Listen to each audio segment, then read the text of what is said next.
Jean-Paul Caracalla, bonjour. Vous êtes né en 1921. Est-ce que vous pouvez me parler un petit peu de votre jeunesse?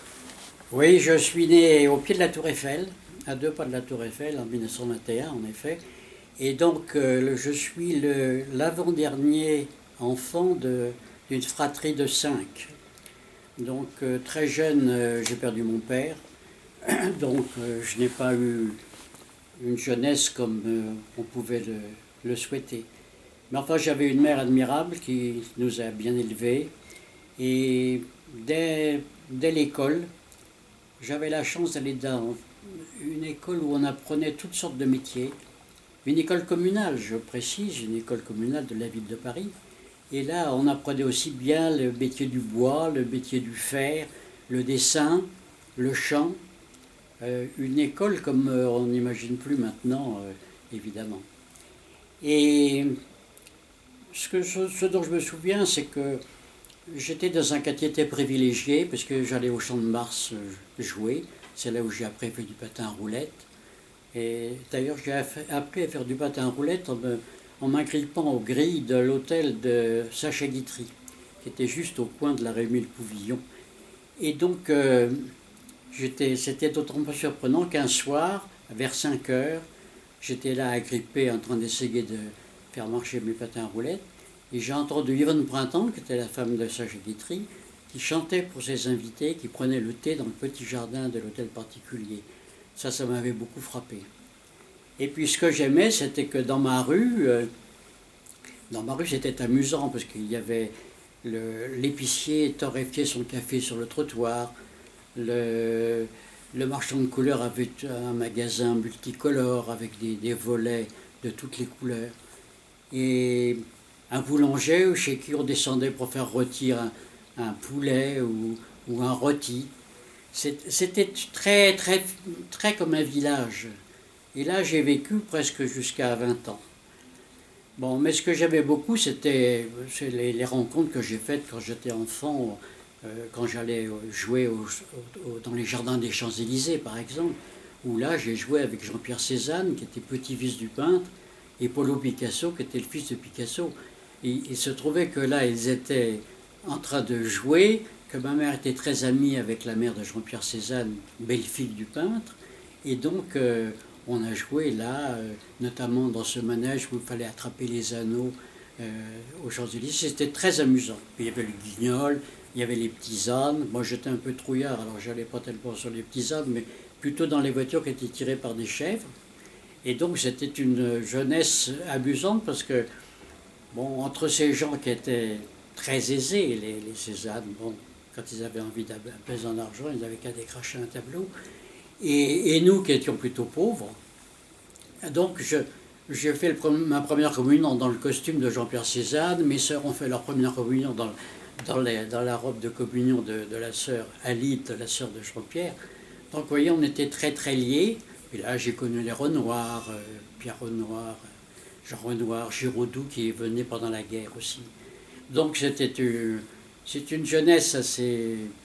je ne peux pas me plaindre, c'était assez amusant. Malheureusement, il y a eu la guerre. La guerre, c'était pour moi le STO. Là, j'ai été en Allemagne. Comme j'avais le métier de dessinateur industriel, je n'ai pas été comme mes autres amis qui étaient directeurs ou directeurs généraux à décharger des sacs dans la gare. J'étais chez l'habitant. J'allais dans un institut à côté, un institut qui était spécialisé dans l'aérodynamisme aérien. Et donc là, j'ai passé à peu près 6 mois tranquilles, jusqu'au jour où la ville a été totalement bombardée, rasée complètement. 8 jours sans lumière. Quand je dis sans lumière, c'est que le nuage qui était au-dessus de la ville, avec toutes les bombes qui étaient tombées et tout ce qui avait brûlé, ne nous permettait même pas de nous apercevoir dans la rue. C'était quelque chose d'incroyable. Plus la soupe populaire, parce qu'il n'y avait ni électricité, ni eau, ni gaz. Tous les habitants allaient à la soupe populaire, une soupe populaire qui avait été créée là. Et au bout d'un moment, j'en avais assez, parce que moi, pendant le bombardement, j'ai quand même été enfermé dans cette cave pendant plus de 4 heures, sans pouvoir sortir. Et comme j'en avais assez, j'ai décidé un jour comme ça, tout bonnement, de prendre un billet de chemin de fer et de partir pour Berlin, où il y avait tous mes amis de l'école Violet, où j'avais été dans cette école Violet, cette école d'ingénieurs. Et donc, je les ai retrouvés là, et ils m'ont dit, mon vieux, tu n'as qu'à dire que tu as tout perdu à Hanovre, et puis tu auras un billet pour Paris. Simplement, il faut que tu dises sur l'honneur que tu reviendras, etc. Alors j'ai fait ça, du coup je suis rentré à Paris, et chez ma mère, rue Saint-Dominique, là où j'étais. Mais malheureusement, j'ai eu le tort d'aller un soir au cinéma, et il y avait une rafle, et je me suis fait reprendre, et je suis reparti pour Berlin. Alors là, bon, c'était une ville assez amusante, parce qu'il n'y avait plus d'hommes, hein. Il n'y avait absolument plus d'hommes. Les vieux, même la Volkssturm avait été réquisitionnée, les Hitlerjugend étaient partis aussi, il n'y avait absolument plus d'hommes. Donc c'était à nous la belle vie, hein, les femmes, enfin tout ce qu'on voulait.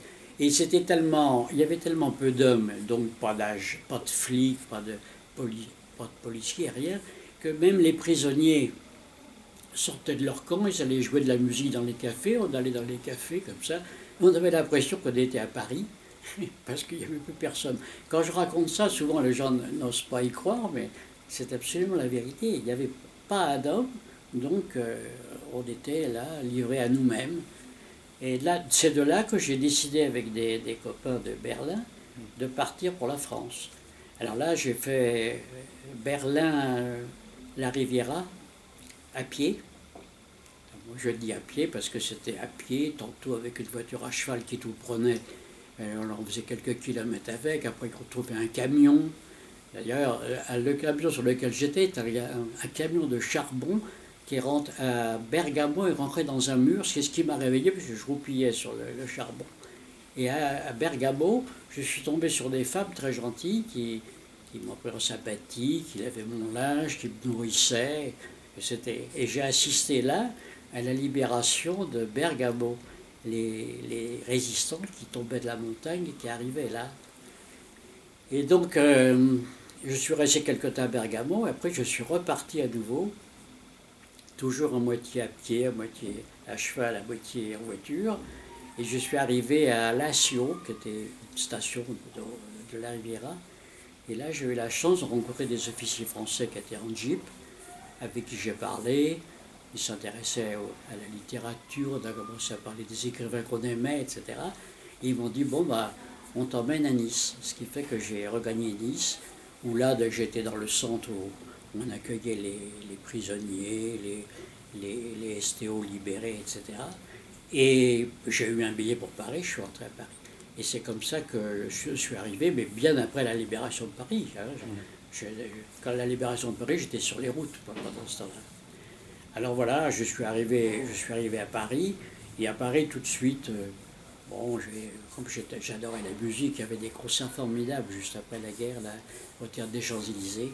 Donc j'allais beaucoup là, j'allais voir les expositions de peinture, j'ai revu ce tableau que j'adorais. Il y avait un tableau que j'avais vu en 40, parce qu'en 40 j'ai été au musée du Louvre, j'étais presque seul dans le musée. Et là, les tableaux étaient presque tous partis. On les cachait dans les caves des grands châteaux. Et là, il y avait encore la Pietà d'Avignon. C'est un tableau que je trouve fantastique.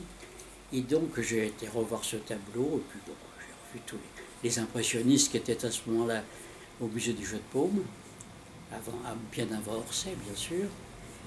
Et puis, bon, j'aurais bien voulu faire du journalisme. Je n'avais pas la formation pour ça. Mais donc je suis entré à la compagnie des wagons-lits comme un employé quelconque. C'était en 1947.